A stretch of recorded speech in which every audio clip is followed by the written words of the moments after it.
As a serious videographer, I record all of my videos on a tripod. Everybody knows if you want that cinematic motion, you gotta have a gimbal. If either of you actually knew what you were doing, you'd be shooting handheld all day. Don't listen to them. Hey y'all, today we're breaking down on how shooting handheld or mounting our cameras on tripods or gimbals affects our shots. And let's start with the basic but powerful question, does our shot actually need to move? Before we just show up on a shoot and start whipping our camera around without a care in the world, we need to ask ourselves what's motivating our shot? What's happening in the story? And for the character that's the subject of our shot, what are they feeling? What are they doing? What actions are they taking or not taking? And for the viewer, we need to ask ourselves, do we want them to feel like a passive observer of something that's happening? Or do we want to really immerse them in the action and give them the same point of view as the character?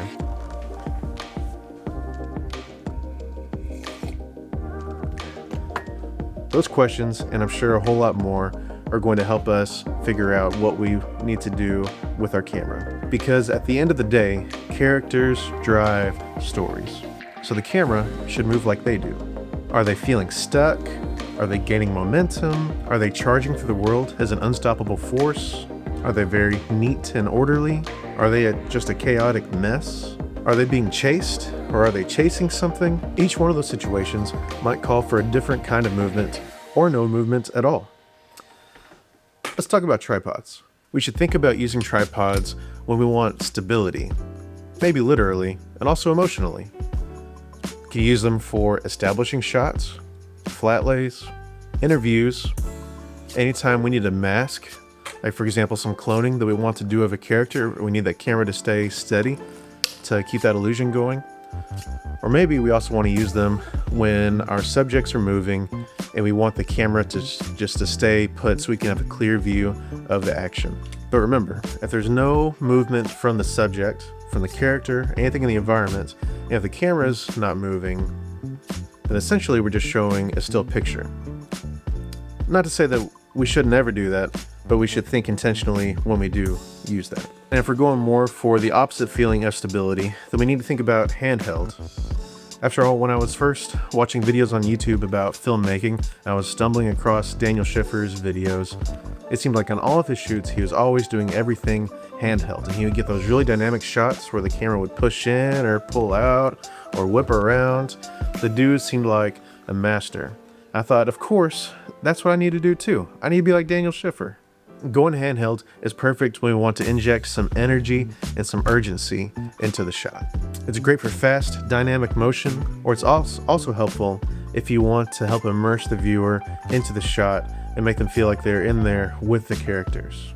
And you could say that gimbals do the same thing, but since gimbals are trying so hard to be smooth, sometimes it's hard to go fast with them. We're kind of limited by the motor speed of whatever gimbal that we happen to be using on that shoot.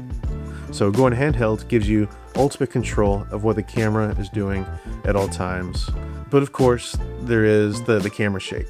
Sometimes we can go way overboard with it to where our shot becomes just a mess, to where we're not sure what to focus on. The subject is just going all over the place. I think about Christopher Nolan's first Batman movie, Batman Begins.